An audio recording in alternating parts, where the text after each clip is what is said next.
நான் இந்த பதிவில் இப்போ ஆதங்கத்தை தாங்க கொட்ட போகிறேன். சரிங்களா? நான் ஒன்று தாங்க கேட்பேன் உங்கள் எல்லாருக்கிட்டேயுமே. உங்களுக்கு வீட்டில் வந்து இப்போல்லாம் பார்த்தீங்கன்னா ஒரு குழந்தையா மிஞ்சி போச்சுன்னா புருஷ பொண்டாட்டியா, கரெக்டுங்களா? தாத்தா பாட்டி இப்போ இல்லை. சரி, அப்படியே இருந்தாலும் மிஞ்சி போச்சுன்னா ஒரு 5 பேர் இருப்பீங்களா? 5 பேர் எவ்வளோ பேருங்க மனசை விட்டு பேசுகிறீங்க? பொழுது அன்றைக்கோ இரவு வரைக்கும் நடக்கிற விஷயத்தை யாரோடங்க பகிர்ந்துக்கிறீங்க? கணவனாகட்டும் மனைவியாகட்டும். இப்போ 5 பேர் இருக்கீங்கன்னா 5 பேரும் வேலைக்கு போய் குடும்பம் நடத்துகிறீங்களோ இல்லையோ, 5 பேர் கையிலையும் ஃபோன் இருக்குது. ஒருத்தரை மாற்றி ஒருத்தர் ஒரு மூலையில் உட்காந்துக்க வேண்டியது. இப்போ சீரியல்லாம் கூட பெருசாக பார்க்குறது இல்லை இல்லையா? யாரும் எல்லோரும் அந்த ஃபோனை வச்சுன்னு குஞ்சத்தலை நிமிராமல் இருக்கிறது. ஒருத்தர் மூஞ்ச பார்த்துக்க போகிறல, யாருக்கு என்ன தேவைன்னு கேட்க போகிறது இல்லை இல்லையா?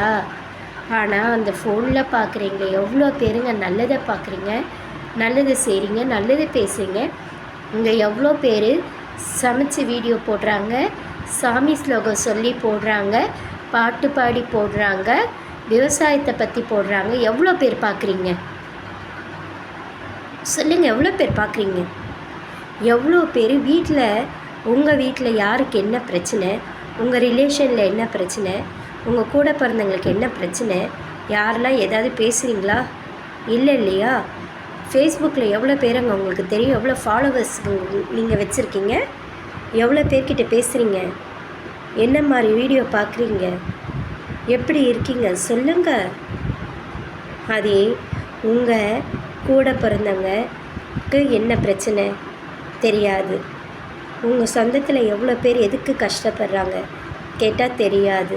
உங்கள் அம்மா அப்பாவுக்கு என்ன தேவை கேட்டால் தெரியாது. உங்களுக்கு என்ன தேவை கேட்டால் தெரியாது. எல்லாத்துக்கும் தெரியாதுன்றதான் வரும்.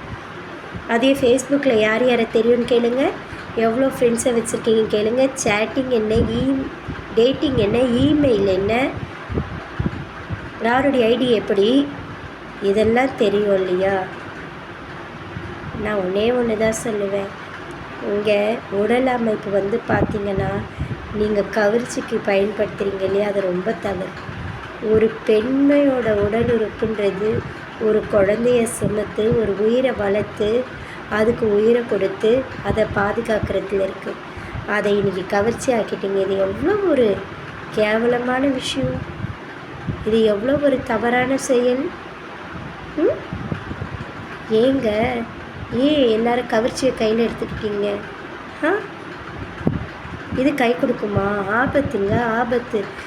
இப்படியே போய்கிட்டு இருந்தால் இங்கே என்ன நடக்கும்னு நான் நல்லாவே தெரிஞ்சுக்கிட்டேங்க. வெளியே இப்போ நம்ம எது வேணாலும் பப்ளிக்காக பண்ணிக்கலாம், எதுவும் தப்பு இல்லைன்னு வந்துடும். இப்போ அதுதான் கொஞ்சம் கொஞ்சமாக நம்ம கலாச்சாரத்தை மாற்ற தானே பார்க்குறீங்க.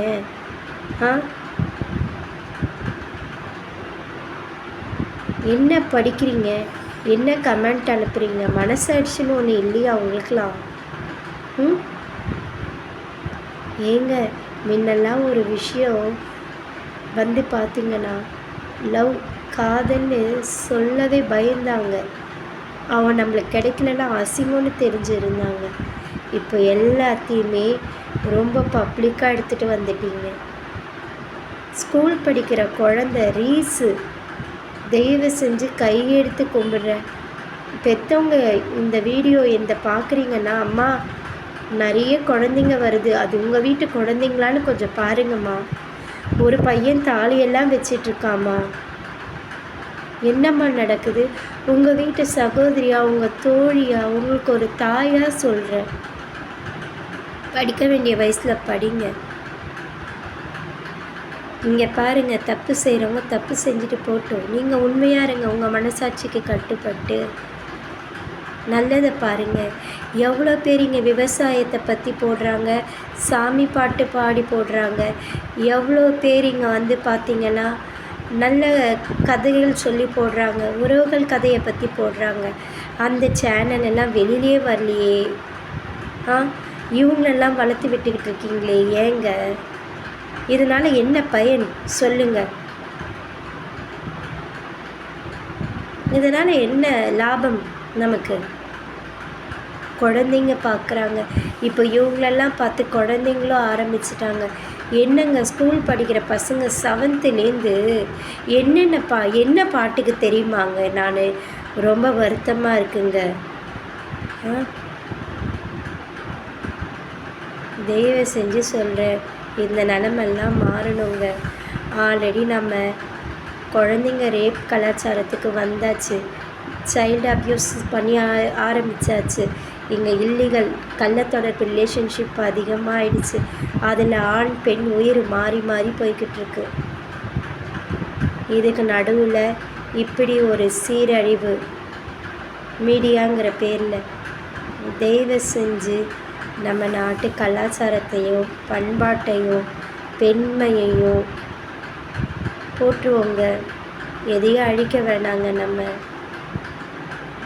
வாழ்கிற வாழ்க்கை ஒரு முறை தான், பிறப்பு ஒரு முறை தான், இறப்பு ஒரு முறை தான். அதை அமைதியாகவும் நேர்மையாகவும் ஒழுக்கமாகவும் இருந்துட்டு போயிடலாங்க. நல்லதை விதைச்சிட்டு போவோங்க. அடுத்த தலைமுறை உருப்படத்துக்கான வழியை பார்த்துட்டு போவோம். அவங்களும் உங்களெல்லாம் பார்த்து இப்போ இறங்கிட்டாங்க. எனக்கு அதான் வருத்தமாக இருக்குது. ரொம்ப ரொம்ப யாதகத்தை கொட்டிக்கிட்டு இருக்கேன். இங்கே குழந்தைங்களும் பெரியவங்க பண்ணுறதை பார்த்துட்டு இதுதான் சரி போலன்னு இறங்கிட்டாங்க ஜோடி ஜோடியாக. ரொம்ப வருத்தமாக இருக்குது பார்க்க. தயவு செஞ்சு இதை அனுமதிக்காதீங்க. நம்ம பார்த்திங்கன்னா நல்லதை விதைப்போம் ப்ளீஸ். கற்ப விருட்சம் மரம் மாதிரி நல்லதை விதைச்சிட்டு நல்லதை பண்ணிவிட்டு போயிடலாம்.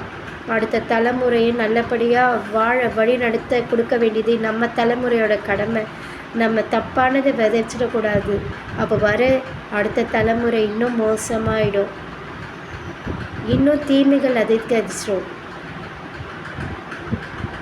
உயிர்கள் மிஞ்சாது. இப்படியே போய்கிட்டு இருந்தா. இதுதான் உண்மை.